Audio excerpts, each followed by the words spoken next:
A treasure from the past, unlocking the unseen story of Santa Catalina Island.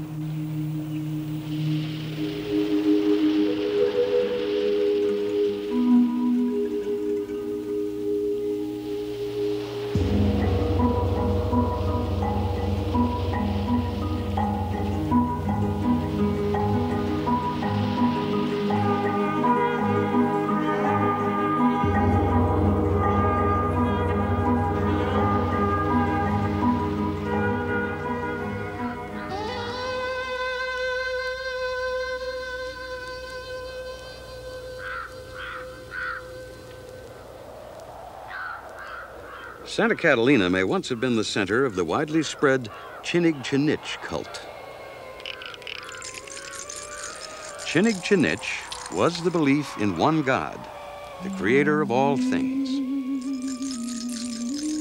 Many animals were given godlike importance. The raven was thought to advise of the approach of strangers,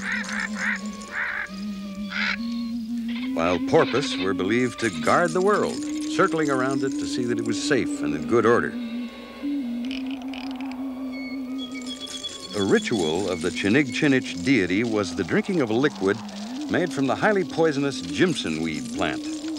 Administered by the tribal priest, known as the shaman, the liquid would supposedly give strength and good fortune. Many believed it would enable one's soul to enter the body of other animals and spirits.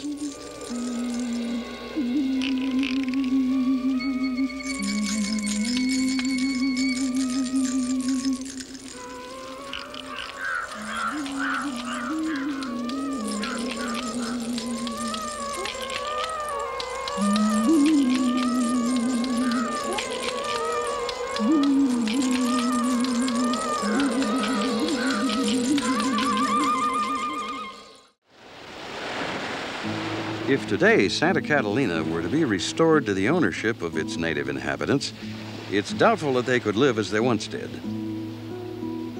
In the past, uncontrolled grazing by sheep and goats left by the early settlers brought unplanned degradation of the island's rich resources. Many of the hillsides, once covered with oak forest, were overgrazed, leaving the loose, dusty soil to be washed or blown away.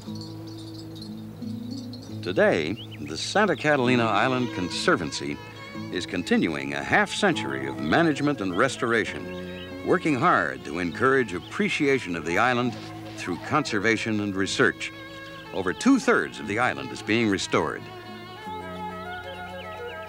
The oak forest is slowly returning, and clear streams are running year-round. And through careful management, Santa Catalina's fragile environment is returning to its natural state, an island the native inhabitants would have remembered.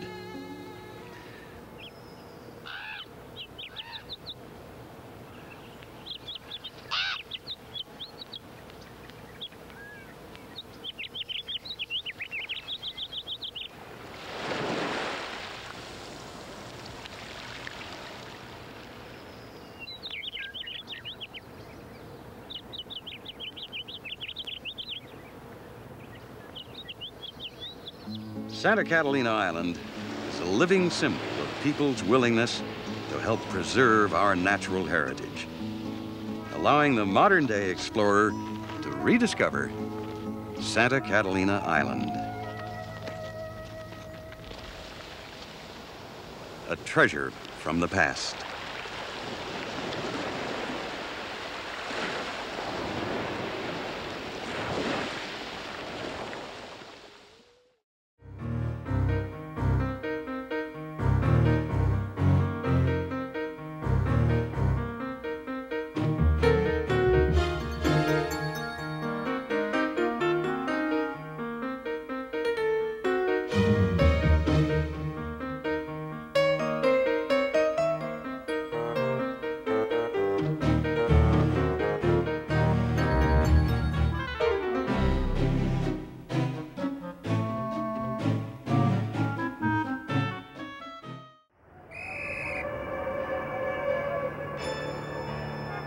Man's domination of the earth is in all ways a phenomenon unprecedented in the history of this planet.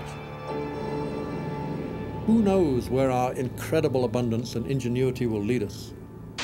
As our numbers grow, 3 billion, 4 billion, 5 billion. As we burn up the fossil fuels and the forests of the world in our headlong race to somewhere or nowhere. The only thing we can say for sure is that something has to happen. We can't go on like this. We have destruction, man-made destruction that probably has not been equal since Hiroshima.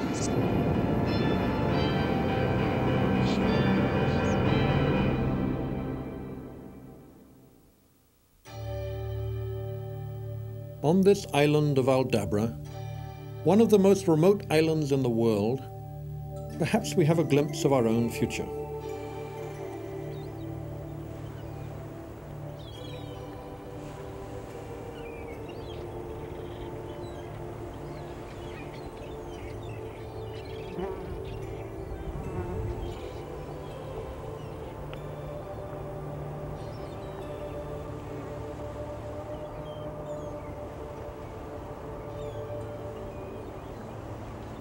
Man was here once. He built a village, caught turtles, dried coconut, and fished in a small way.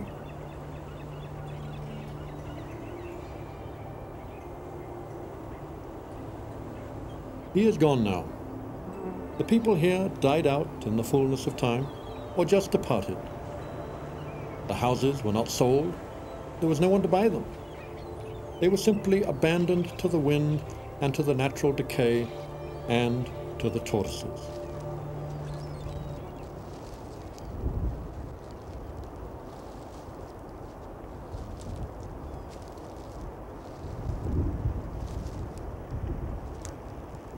Waiting patiently for the two-legged intruders who always seemed in such a hurry to move on, the tortoises have taken over the abandoned village on Aldabra.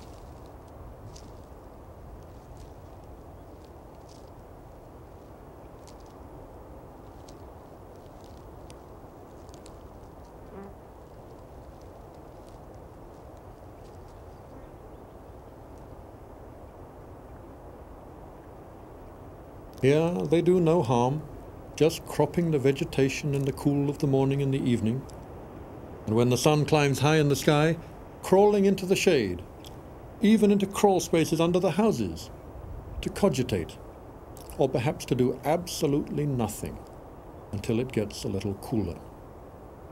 The game plan of their life is less ambitious than ours, but perhaps it is more permanent. They only utilize renewable resources, and when the feeding gets scarce because of overcrowding, they have the good sense, biologically speaking, to curtail their reproduction. As we contemplate the disappearance of those one-time turtle contemporaries, the dinosaurs, and the really very brief prospects of our own, currently super-dominant species, and as we conclude our journey through some of the most intensely spiritual places in the world, we are struck by the truth of the second of the Beatitudes in the Gospel of St. Matthew. Blessed are the meek, for they shall inherit the earth.